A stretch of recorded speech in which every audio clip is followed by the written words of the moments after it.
Financial psychology expert Kathleen Gurney visited Houston to promote Capital One's SmartCents checking program. In her seminar, she also advised how to form healthy savings habits and how to better understand your feelings towards money. Do you think more programs like that are needed? Oh, I do. I think that there are phenomenal opportunities like this one. A great product where it would be automatically taken out of our checking, put it into our savings. But people are not educated about how to maintain that behavior. They see these financial products and they really don't understand how they're going to relate to them. We've never really been educated in a financial way. We don't have it in our schools. A lot of families don't have time. Yeah, I think that's extremely important, actually. I was going to ask you, how do you think we should educate ourselves, not just as consumers, but as financial product consumers, investors? How do we just educate ourselves so that we know what we're doing for ourselves, and then also whether we understand whether our country is making the right No, use? that's two good questions. One, I think we have to get involved. And if we pick something up, like say it's our retirement savings account at work, and we get literature that it's anxiety producing because there's so many words we don't understand. The print is small, it's full of legalese language.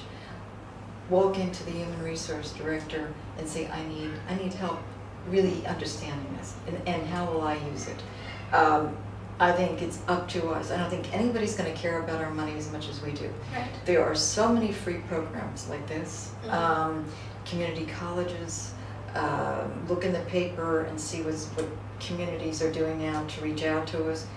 But I think unless we start to have a deeper relationship with ourselves and what makes us anxious about money, less confident, why we procrastinate, Right. why we don't act today, these are all the things that I'm going to be talking about today, because we don't understand why we're not doing what we should be doing. Exactly. It's just making us uncomfortable. So I think if we can start to read, for example, I write a blog. I've had tremendous feedback. I've read your blog. It's very Did good. you? Oh, yes, good. I did. I really enjoyed it. I had so many people call me about one particular blog, and it was that wealthy people get anxious too. Wealthy Yes. people are nervous too. I saw that. And they said, "Are they really?" Yeah. So it's like I'm not so alone. Right. I'm okay. I'm regular, because I think they think sometimes that people who have money don't ever worry about it, or Exactly. it's something that was in their genetic coding. That they were born that way. It's practice. We have to do something on a daily basis. I think if we start to really get control of what's going in and what's going out, track our money, find out where we're spending it. I always advocate, when you start this, bring a notebook, get a green notebook in a store, carry it with you, record your coins that you spend, your dollars that you spend, your cash, your credit, your debits, and start to get on top of it. And every day, look and see if you're spending your money the way you want to. And if you could take your low priority items and say, I think I could probably make coffee. I don't have to buy the coffee. You can start to make really good decisions for yourself about how you might want to take that low priority item and put it right into savings. You have to make it automatic. And I think that Capital One understood that when they set up the SmartCents, because it goes automatically into a linked savings account. So every time I write an online bill pay or I use my debit card, 50 cents comes out of my checking, goes into my savings, and then they match it. So they understand how habits are formed. I didn't understand they matched that, actually. They That's a pretty match good it deal. if you are not a current customer 100%, up to $300 for the year. So my 50 cents is matched by theirs. So if I write 10 bills that day and I use online bill pay, or use my debit to pay for those bills, then at the end of the day, then $5, 50 cents times 10 would be transferred over into my savings.